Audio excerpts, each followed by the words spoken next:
Bismillahirrahmanirrahim. Toleransi dalam Islam. Toleransi dalam Islam merupakan sebuah sikap atau sifat yang memang harus dikembangkan ya di era sekarang ini yang penuh dengan, kalau orang bilang sih era disrupsi. Disrupsi itu era yang tidak menentu ya. Kalau orang-orang pakar sosiologi bilang era sekarang itu era disrupsi, era yang penuh dengan ketidakpastian yang nggak bisa diprediksi. Kita lihat memang pandemi yang belum selesai ya, katanya Januari masuk, diundur lagi sampai Juni. Ntar Juni juga belum tentu kan. Terus banyaknya bencana ya, kemarin pesawat Sriwijaya SJ182, terus wafatnya siapa tuh ulama Ustadz yang ceramah di TV itu, saya Ali Jabir ya. Kemudian bencana alam di beberapa wilayah Kalimantan Selatan, banjir, gempa di Mamuju, banyaklah. Ini era yang tidak pasti. Nah, sehingga membuat kita harus mempersiapkan diri dalam segala hal ya. Baik aspek spiritual, ibadah, maupun aspek interaksi dengan sesama manusia. Nah, interaksi dengan sesama manusia itu ada satu sikap yang harus dikembangkan, yaitu toleransi. Nah, secara bahasa, toleransi itu berasal dari bahasa asing. Kata asalnya tuh tolerar, artinya sabar, bersikap sabar, menahan diri, dan menghargai pendapat orang lain. Itu tolerar. Kemudian dalam bahasa Arab itu dikenal dengan istilah at-tasamuh, ya, artinya berlapang dada, berlapang hati, sabar, toleransi. Sedangkan menurut KBBI, sifat atau sikap toleran adalah dua kelompok yang berbeda kebudayaan yang saling berhubungan penuh. Ya. Masuk berhubungan penuh di sini berarti ada timbal balik ya, ada memberi, ada diberi, ada berinteraksi sebagai manusia. Ya, hablum minan nas. Ya. Kalau interaksi dengan Allah disebut hablum minallah, kalau interaksi dengan manusia disebut hablum minan nas. Nah, sehingga secara istilah adalah satu sikap yang ada pada diri seorang atau kelompok, baik minoritas atau mayoritas, untuk menjaga perasaan dan saling menghormati. Toleransi dalam Al-Quran. Ini disebutkan dalam surat Al-Hujur ayat 13. Siapa yang mau baca? Coba yang baca siapa ya? Amelia Vega. Mel, baca Mel, tolong. Firman Allah, ya ayyuhan nasu inna khalaqnakum min zakari wa unsa wa ja'alnakum syu'uban wa qabaila lita'arafu inna akramakum innallahi atqakum innallaha alimun khabir. Hai manusia, sesungguhnya kami menciptakan kamu dari seorang laki-laki dan seorang perempuan dan menjadikan kamu berbangsa-bangsa dan bersuku-suku supaya kamu saling kenal mengenal. Sesungguhnya orang yang paling mulia di antara kamu di sisi Allah ialah orang yang paling takwa di antara kamu. Sesungguhnya Allah Maha Mengetahui lagi Maha Mengenal. Quran Surat Al-Hujurat. Oke, terima kasih Amel. Jadi dalam Al-Quran itu disebutkan ya ayuhan nas, wahai sekalian manusia, inna khalaqnakum, sungguhnya kami menciptakan kamu min dzakari wa unsa, dari orang laki-laki dan perempuan. Wa ja'alnakum syu'uba, dan kami jadikan kamu berbangsa-bangsa. Wa qabail, bersuku-suku. Nah, dalam sejarah kan kabilah. Kabilah itu jamak dari qabail. Qabail itu kabilah, suku-suku. Lita'arofu, untuk apa? Untuk saling kenal mengenal. Ta'aruf, ta'aruf kan kenal. Saling mengenal ya, mengenal sehingga ketika sudah saling mengenal bisa berinteraksi lebih baik lagi. Inna akramakum indallahi atqakum, sebenarnya orang yang paling mulia di antara kamu di sisi Allah adalah atqakum, yang paling bertakwa. Innallaha alimun khabir, Allah Maha tahu dan Maha mengenal. Nah, dalam hadis itu disebutkan sebuah hadis ya, riwayat Imam Al-Bukhari, ketika diceritakan oleh Abdullah ya, atau Abdullah telah menceritakan kepada saya, ayah saya telah menceritakan kepada saya, Yazid telah mengabarkan kepada kami Muhammad bin Ishaq dari Daud bin Al-Husain dari Ikrimah dari Ibnu Abbas, ia berkata, ditanyakan kepada Rasulullah. Jadi ada orang nanya kepada Rasul, agama apakah atau agama manakah yang paling dicintai Allah? Maka beliau menjawab, Al-Hanifiyah As-Samhah, agama yang lurus lagi toleran. Lurus lagi toleran itu ya agama Islam. Ya, toleransi dalam hadis.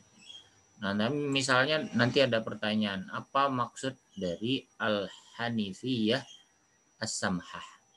Kamu akan jawab, yaitu agama yang lurus dan lagi toleran ya, mengembangkan sikap toleransi.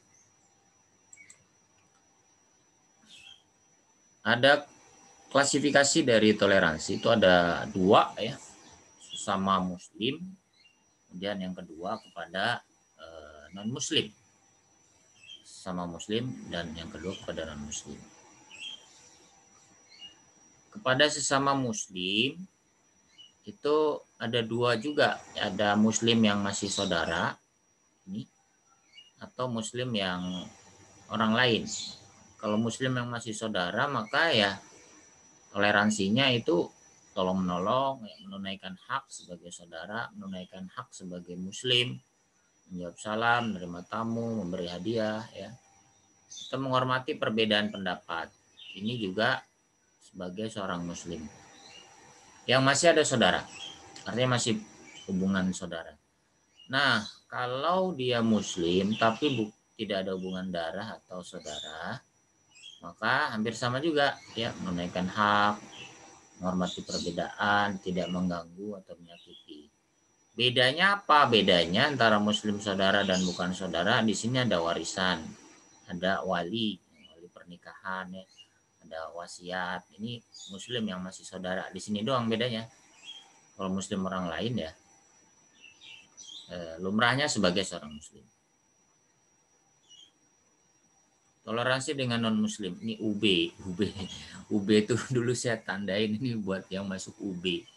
Jadi kamu gak usah bingung UB ini apa Pak.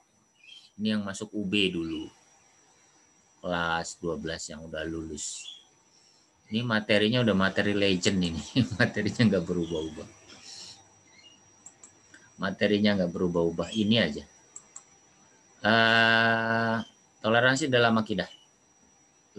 Tolong dibaca. Siapa ya? Saya pengen ada Syifa Salsabila. Syifa kelas apa sih? IPS ya? Laras deh, Laras. Laras, kamu di mana? Baca, ya, Ras. Baca, tolong. Toleransi dalam akidah, menghormati keyakinan agama orang lain yang berbeda. Dalam aspek akidah, Islam mengajarkan tidak mengikuti tata cara ibadah mereka, tidak meniru simbol-simbol keagamaan mereka, tidak ikut dalam perayaan hari-hari raya, tidak merusak tempat-tempat ibadah milik agama lain, dan bagimu agamamu dan bagiku agamaku. Ya, kalau dalam akidah berarti ya poinnya yang terakhir itu sih, ya lakum dinukum waliyadin ya. nggak usah ikut-ikut tata cara ibadah dia, nggak usah masuk ke gereja juga, ngapain, kan dia ibadahnya di gereja, kita di masjid. Ya udah, masing-masing aja kalau udah urusan akidah.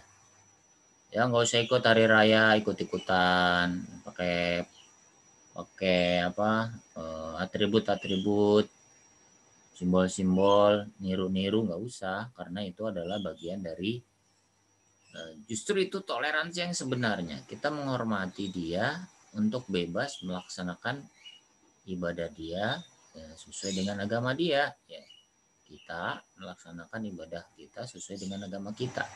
Kan kita juga nggak ingin mereka, masa orang non muslim masuk ke masjid ikut sholat, kan enggak ya. Ini itu toleransi yang sebenarnya, itu menghormati masing-masing melakukan ibadah. Nah ini firman Allah Subhanahu wa taala, dalilnya surat Al-Kafirun ayat 1 sampai 6. Ayo kita baca bareng-bareng. Bismillah. Ayo nyalain ini ya mic-nya. 1 2 3. Bismillahirrahmanirrahim. Baca, suruh baca. Baca masing-masing tuh bareng-bareng. 1 2 3. Bismillahirrahmanirrahim. Jangan ngantuk. Ayo Kafirun abudu mata abudu abidu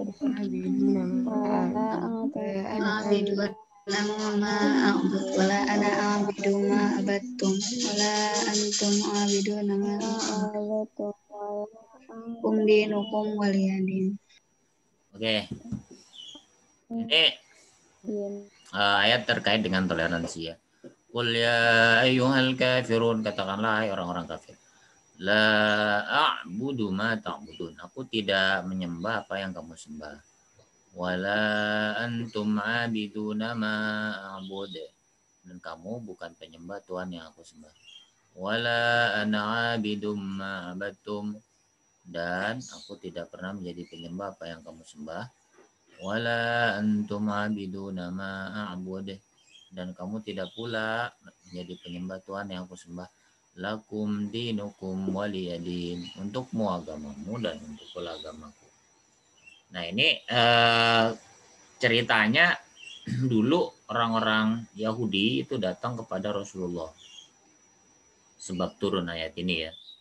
Datang kepada Rasulullah. Ini nggak ada di slide, kamu ingat-ingat aja. Nanti kalau saya tanyain ingat. Jadi orang-orang Yahudi itu datang kepada Rasulullah, terus mereka bilang, ya Muhammad, bagaimana kalau kita barter? Barter apa? Kata Nabi. Barter sesembahan. Kami orang Yahudi menyembah Tuhanmu selama setahun, dan engkau menyembah Tuhan kami. Ya, sebagai gantinya kami akan menyembah Tuhan engkau selama setahun. Jadi Nabi disuruh nyembah sholat sesuai dengan agama Yahudi setahun. Orang Yahudi menyembah Allah selama setahun. Terus ya Allah turunkan ayat ini. Lakum dinukum waliyadin. Untukmu agamamu, ritual agamamu, waliyadin. Untukku ritual agamaku. Jadi nggak usah dicampur-campur, masing-masing aja. Nah, ini yang suka rame ya di medsos. Gimana hukum mengucapkan selamat Natal? Coba dibaca biar jelas. Argia nih, semangat nih Argia nih. Ore Argia. Ayo baca. Argia dengar nggak sih?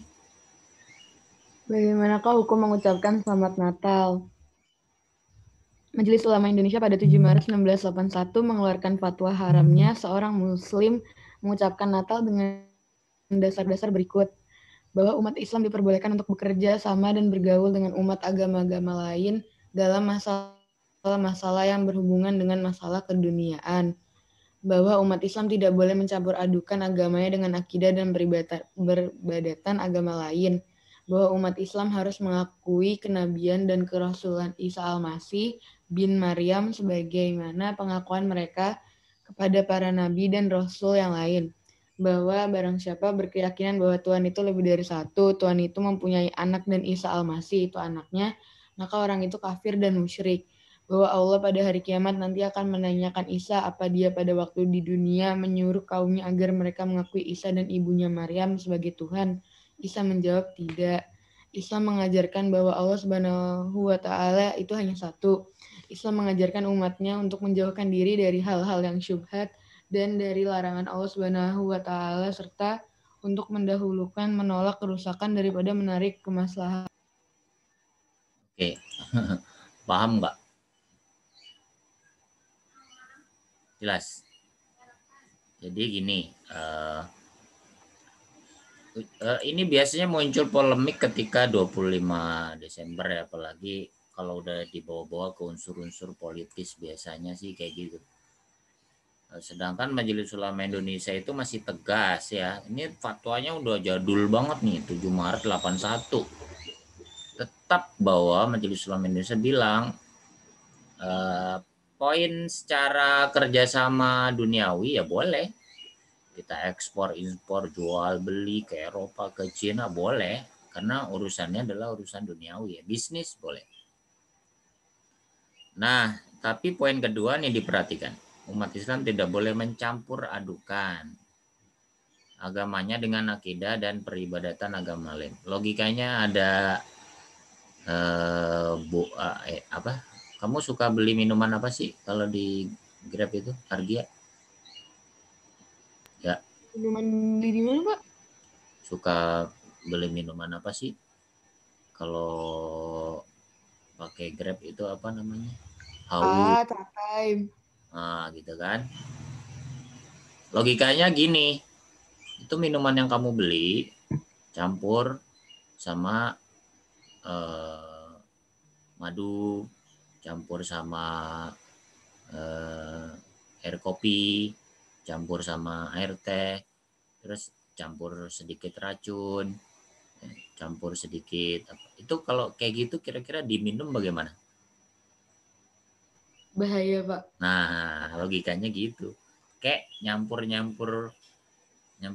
agama sama akidah peribadatan orang lain, kayak gitu. Kalau minum air putih aja, air kopi aja gitu, nggak usah campur-campur. Minuman yang itu aja gitu, nggak usah dicampur-campur yang lain. Apalagi bercampur antara yang halal dan haram, nggak boleh. Nah, adapun demikian, umat Islam tuh mengakui bahwa Nabi Isa itu ya Rasul utusan Allah. Nabi Isa itu bahasanya Yesus ya. Yesus itu ya Rasul, bukan Tuhan. Orang Nasrani meyakini bahwa Yesus itu Tuhan. Nah, ini yang salah. Terus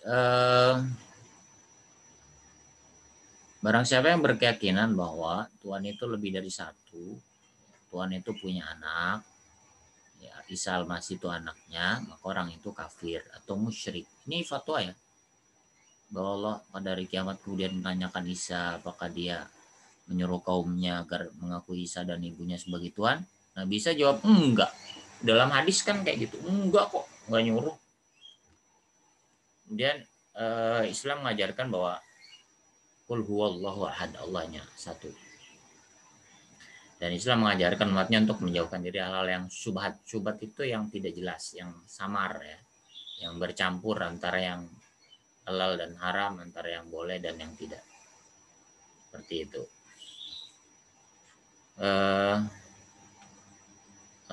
Ini kemudian kita lanjut. Apa yang menjadi pijakan atau dasar dari Majelis Ulama Indonesia adalah kaidah dalam pokok fikih atau usul fikih atau dasar-dasar fikih. Ya, bunyinya darul mafasid muqaddamun ala jalbil masalih. Mencegah kerusakan itu lebih didahulukan atau diutamakan daripada menarik kemaslahatan. Maksudnya mencegah kerusakan dengan bercampurnya akidah, karena mengucapkan Natal itu didahulukan, berarti nggak usah ngucapin Natal, meskipun dengan mengucapkan Natal itu mungkin ada kemaslahatan tuh kebaikan. Misalnya kamu punya teman Kristen terus ngucapin Natal gitu, itu kan ada maslahatnya, tapi menurut kaidah ini mencegah ya, dicegah yang nggak baik ya.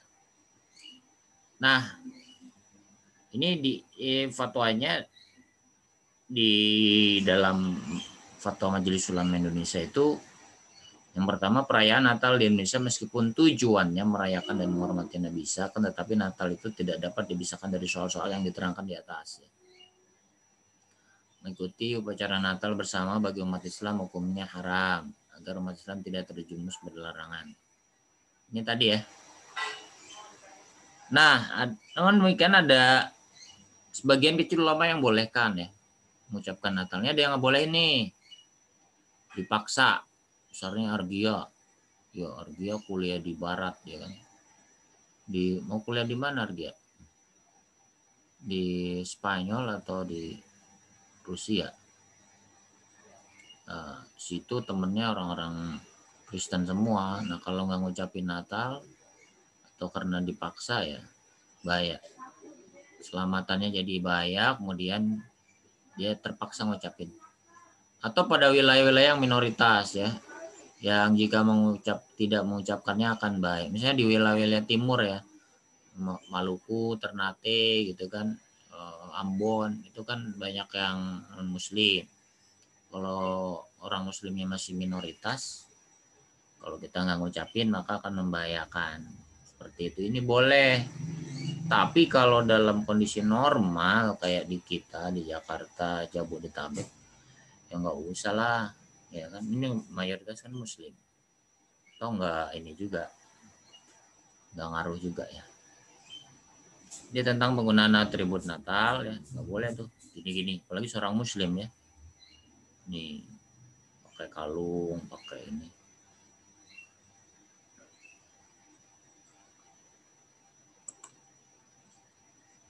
Oke, sampai situ dulu. Mungkin ada yang mau didiskusikan biar lebih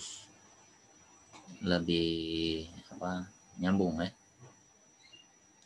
Silakan kalau ada yang mau ditanyakan teman-teman, boleh langsung, boleh nulis di kolom chatnya. Nanti untuk penggunaan aplikasi ya pekan-pekan depan lah ya, saya bikinin dulu.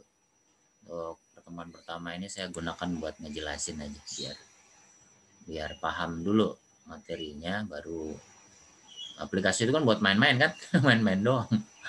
Ini gitu deh. Oke, ada yang mau bertanya? Pada pagi hari ini, silakan. Tadi sampai bab tentang apa? Mengucapkan Natal. Bab tentang mengucapkan Natal. Ada ulama yang melarang, mayoritas melarang ya. Fatwa Majelis Ulama Indonesia melarang. Ada sebagian yang membolehkan karena kondisi-kondisi tertentu ya. Apa kondisi tertentu?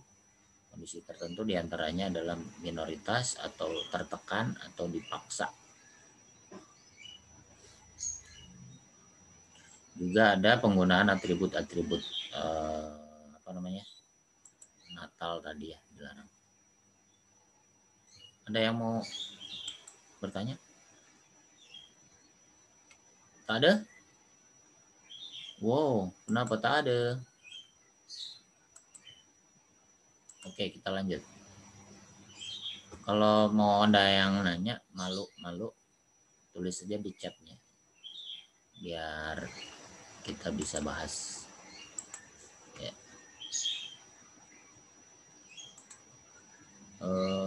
Tadi sampai mana nih? Ini udah. Ini ada apa sih? Kok ada 2 ya?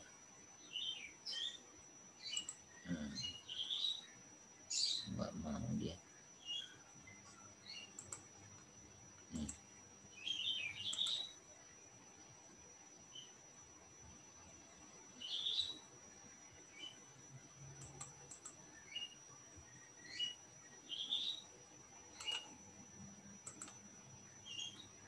Oke, sampai mana nih?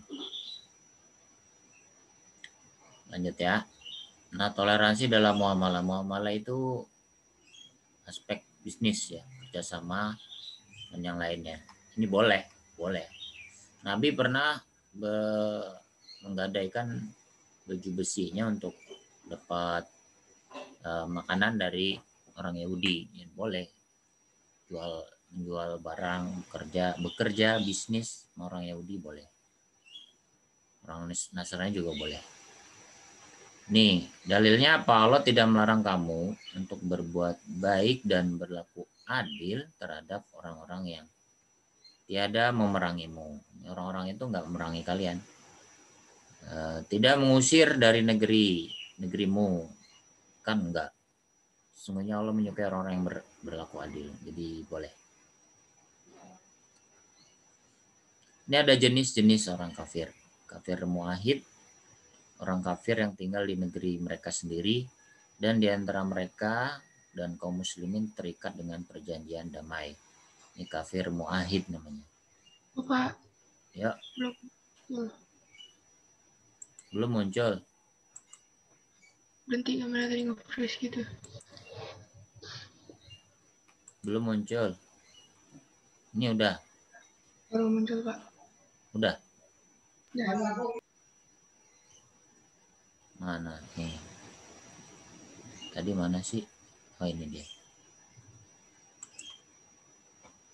Kelihatan? Kelihatan, Pak.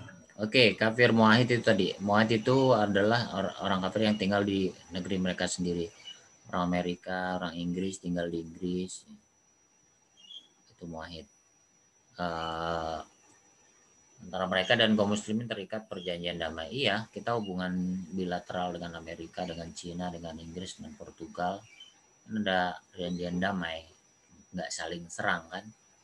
Ya, tapi hubungan bisnis, hubungan kerjasama negara boleh. Kafir zimmi yaitu orang kafir yang tinggal di negeri kaum muslimin dan sebagai gantinya mereka mengeluarkan jizyah. Jizyah itu kayak pajak ya, pajak tuh kayak upeti sebagai kompensasi perlindungan kaum muslimin terhadap mereka. Kafir zimmi. Kafir zimmi ini kayak kamu punya tetangga Kristen, Buddha, Hindu, ya, itu dhimmi namanya. Ya, dhimmi. Artinya mereka tinggal di negeri kaum muslimin. Mereka bayar pajak. Kafir musta'man, orang kafir yang masuk ke negeri kaum muslimin dan diberi jaminan oleh penguasa muslim. Misalnya terjadi perang di Amerika, terus orang Amerikanya mengungsi ke Indonesia dan dibolehkan oleh pemerintah tinggal di Indonesia mereka.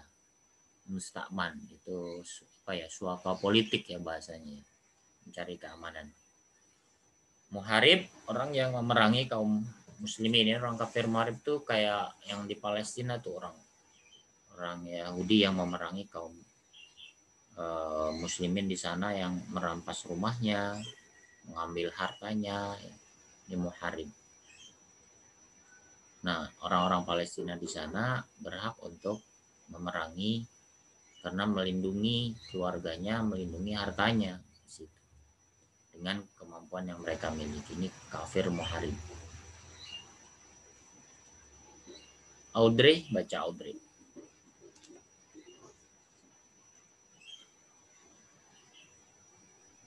Toleransi dalam muamalah. Yang pertama, berbuat baik terhadap tetangga meski non-muslim.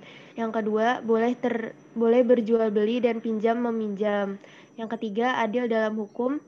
Yang keempat, boleh memberi hadiah kepada non-muslim. Yang kelima, tolong menolong dalam urusan duniawi secara umum. Ya, ini dengan dalam muamalah ya, boleh berbuat baik kepada tetangga yang non muslim, yang kamu bagi makanan, bagi hadiah, pinjam meminjam boleh. Adil dalam hukum juga harus boleh, beri hadiah, boleh tolong menolong, boleh. Ini terkait dengan doa bersama ya. Doa bersama dilakukan antara umat Islam dengan umat non Islam dalam acara kenegaraan. mengamini orang yang berdoa termasuk doa. Doa dalam bentuk setiap orang berdoa menurut agama yang masing-masing hukumnya mubah. Nah, doa bersama yang dilakukan oleh orang Islam dan non-Muslim tidak dikenal oleh Islam, karenanya termasuk bid'ah. Doa bersama dalam bentuk setiap pemuka agama berdoa secara bergiliran, maka orang Islam haram mengikutinya. Doa bersama dalam bentuk Muslim dan Muslim berdoa secara serentak, misalnya mereka membacakan teks doa bersama, hukumnya haram. Doa bersama dalam bentuk seorang non-Islam memimpin doa, maka orang Islam haram mengikuti dan mengamininya. Doa bersama dalam bentuk seorang tokoh Islam memimpin doa, hukumnya mubah. Jadi kalau doa bersama ada Kristen, Yahudi, Konghucu, Buddha, Hindu yang mimpin atau orang Islam boleh, mubah boleh. Tapi kalau yang mimpin itu non Muslim itu yang nggak boleh. Gitu. Jadi poin pimpinannya itu Islam. Maka kalau pengen boleh ya itu. Ntar kamu nih di kampus nih, kuliah di kampus, ada acara maba, mahasiswa baru, doa bersama ya. Pastikan yang mimpin tuh ketua BEM-nya orang Islam atau ketua panitianya Muslim, sehingga kamu tidak masuk ke dalam hukum haram. Mubah niatnya boleh. Poin intinya kalau yang mimpin itu Muslim boleh, kalau yang non Muslim nggak boleh itu masuk. Ya. Apa dalilnya? Wala talbisul haqqa bil batil wa taktumul haqqa wa antum ta'lamun. Janganlah kamu campur adukan yang hak dengan yang batil dan sedang kamu mengetahuinya. Oke, teman-teman. Ini dalil haramnya doa bersama lintas agama. Wa ma du'aul kafirina illa fi dhalal. Dan doa orang-orang kafir itu hanya sia-sia belaka. Dalil haramnya doa lintas bersama ini tadi udah. Ahlul kitab. Coba baca siapa ya? Ahlul kitab adalah Izat, boleh baca Izat?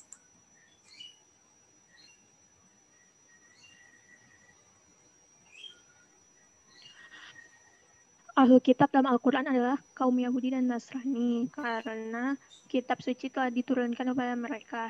Penyebutan Ahlul kitab yang bermakna kaum Yahudi dan Nasrani juga berlaku secara umum tanpa ada pengkhususan kelompok tertentu dari mereka.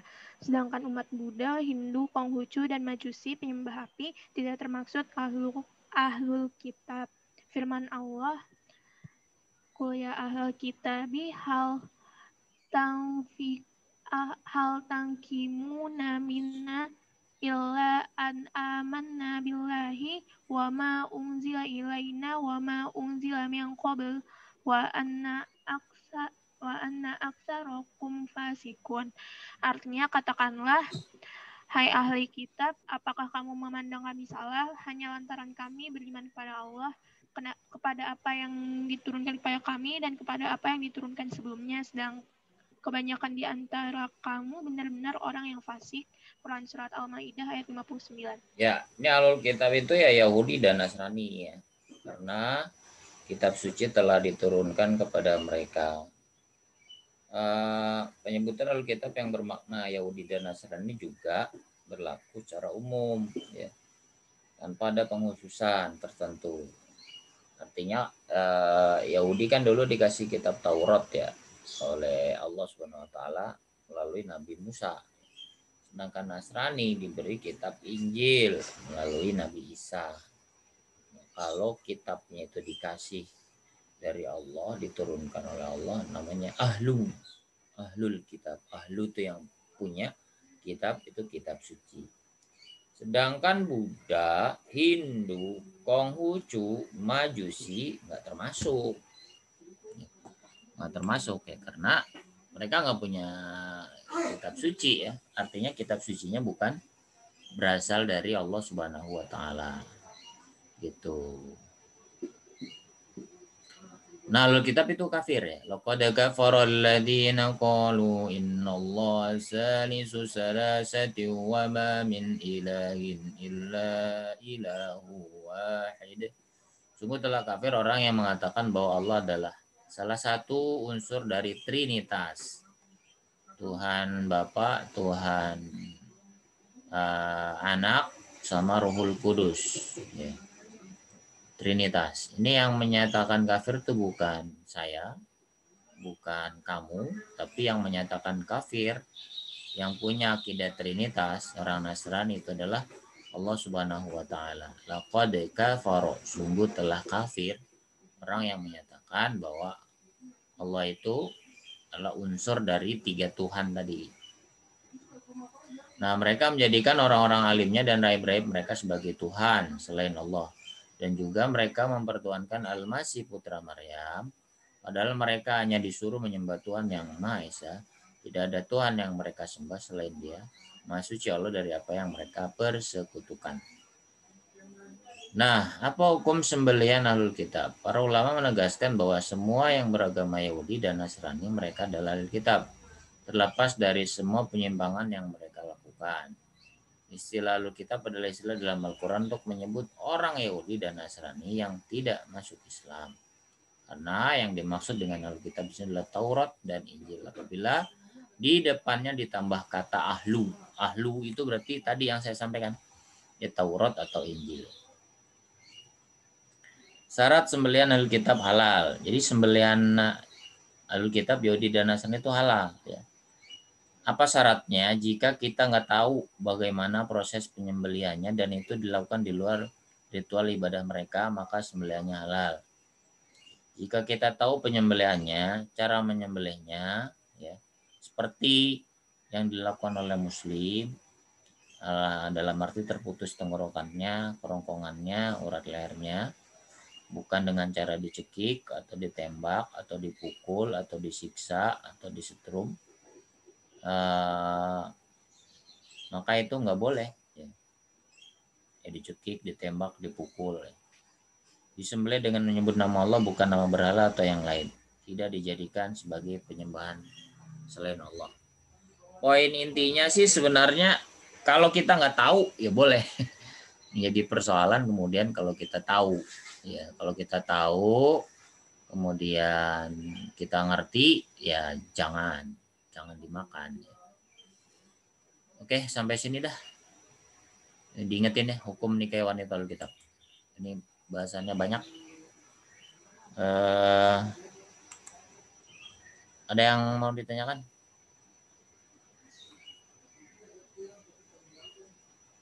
Ada.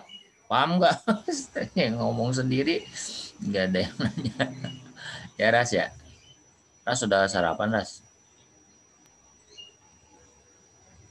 Udah Pak. Jangan banyak makan mie Ras, nggak bagus. Apalagi nggak bagi-bagi Ras. Oke, udahlah istirahat sampai 8.40 kan? Ya istirahatlah 20 menit.